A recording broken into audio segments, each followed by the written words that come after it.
কোনো কাজ নিয়ে যদি আমাদের ঢাকায় যাওয়া হতো আমরা তার মধ্যে একটু সময় বের করতাম সুলতান ডাইন বা কাচ্চি ভাইতে খাওয়া দাওয়া করার জন্য।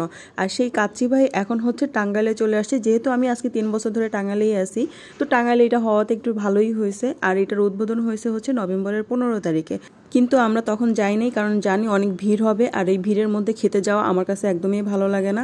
মনে করছিলাম 4-5 দিন পরে যাব, একটু ভিড়টা কমবে, কিন্তু না, যে দেখি কি পুরো টাঙ্গাইল মনে হয় কাচ্চি ভাইয়ের ভেতরে, জায়গাই নেই। সিঁড়িতে বলেন, দরজার কাছে বলেন, সব জায়গায় মানুষ আর মানুষ। ভিড় দেখে তো একবার আপনার ভাইয়া বলেই ফেলছে যে চলো চলে যাই, অন্য আরেকদিন আসবো। আমি বুঝছি না, যখন আসছি তখন ওয়েট করবো এবং খেয়েই যাবো এখান থেকে, কবে আর আসবো জানি না।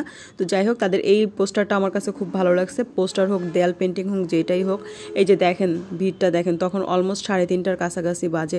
আমরা প্রায় 45 মিনিট ওয়েট করার পরে গিয়ে টেবিল পাইছি। চিন্তা করছেন অবস্থাটা। যাই হোক, তবে খুব ভালো একটা জায়গায় বসতে পারছি, যেখান থেকে কাচ্চি ভাই লেখাটা পুরো স্পষ্ট বোঝা যাচ্ছিল। আর ওনাদের ডেকোরেশনগুলো অনেক বেশি সুন্দর করছে। আর আমি তো মানুষজনের মধ্যে ভিডিও করতে খুবই লজ্জা পাই, এই জন্য পুরো ডেকোরেশন আপনাদেরকে দেখাইতে পারতেছি না। যারা টাঙ্গাইলের আছেন অবশ্যই তারা যেয়ে দেখে নেবেন। যাই হোক, এই তো আমি হচ্ছে অর্ডার করছিলাম 4 নম্বর আর 5 নম্বর, মানে একটা প্যাকেজ, যেটার মধ্যে রোস্ট, তারপরে জালি কাবাব, বোরহানি আর বাদাম শরবত সব কিছুই ছিল।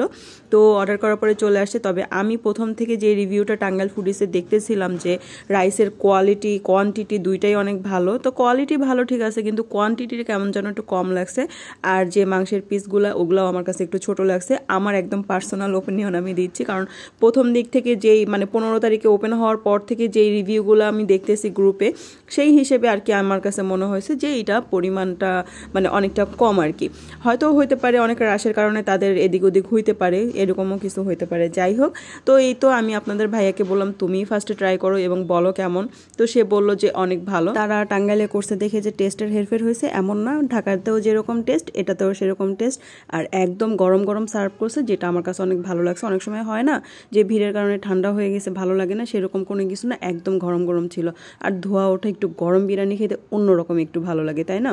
তো আমার নিজের প্লেটটা আমি নিয়ে নিয়েছিলাম। আর এই যে রোস্ট, আমার তো রোস্ট কেন যেন সবসময় ভালো লাগে, তবে বিরিয়ানি থেকে পোলাওর সাথে রোস্টটা বেশি যায়। তারপরেও একটা প্যাকেজের মধ্যে ছিল, তো নেওয়াই যায় টেস্ট করার জন্য। যাই হোক, এখন হচ্ছে টেস্ট করে দেখার পালা। আমি তো টেস্ট করি নাই, দেখি কেমন হয়। জালি কাবাবটা আসলেই ভালো ছিল, আর মাংসটা এত সফট ছিল যে মানে পুরো ধরার আগেই খুলে যাচ্ছিল, এরকম অবস্থা।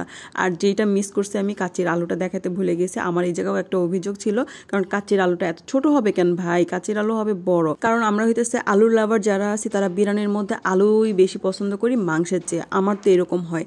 যাই হোক, আমি একটু রোস্টেড গ্রেভি দিয়ে তারপরে হচ্ছে একটু সব কিছু একটু একটু করে নিয়ে তারপরে হচ্ছে লোকমাটা দিছি। উফ, কি যে শান্তি। আর এই যে বিরিয়ানির মধ্যে একটা এলাচ, এরকম আমাদের লাইফেও আসা কিছু কিছু মানুষ, জীবনটা দেখবেন অনেক ভালো যাইতেছে, তার মধ্যে হুট করে এসে একটা ঝামেলা বাঁধাই দিবে। এই টাইপের মানুষকে না দেওয়া যায়, বা না দেওয়া যায় সম্পর্ক ছিন্ন করা। তারপরেও আর কি করা যাবে, আল্লাহর উপরে ভরসা রেখে চলতে হবে, সব কিছুর মধ্যে থেকেই নিজেকে সেভ করে রেখে। তো যাই হোক, এখানে হইতেছে আমি বাদাম শরবতটার বেশি রিভিউ পাইছিলাম, কিন্তু আমার কাছে বাদামটা ভালো লাগে নাই। বরাবরই আমি হইতেছে বোরহানি লাভার, আমার কাছে বোরহানি ভালো লাগছে, আর আপনাদের ভাইয়ার কাছে হচ্ছে বাদাম শরবতটা ভালো লাগছে। আর তারা এখানে একটা ছবি তোলার জন্য জায়গা করছে, তোমরা চাইলে এখানে ছবিও তুলতে পারো। তো যাই হোক, এই ছিল কাচ্চি ভাই রিভিউ। যারা কাচ্চি ভাই টেস্ট করতে চাও অবশ্যই চলে যেতে পারো টাঙ্গাইল ব্রাঞ্চে। এটা হইতেছে ময়মনসিংহ রোডে। তো সবাই ভালো থাকো, সুস্থ থাকো, আল্লাহ হাফেজ।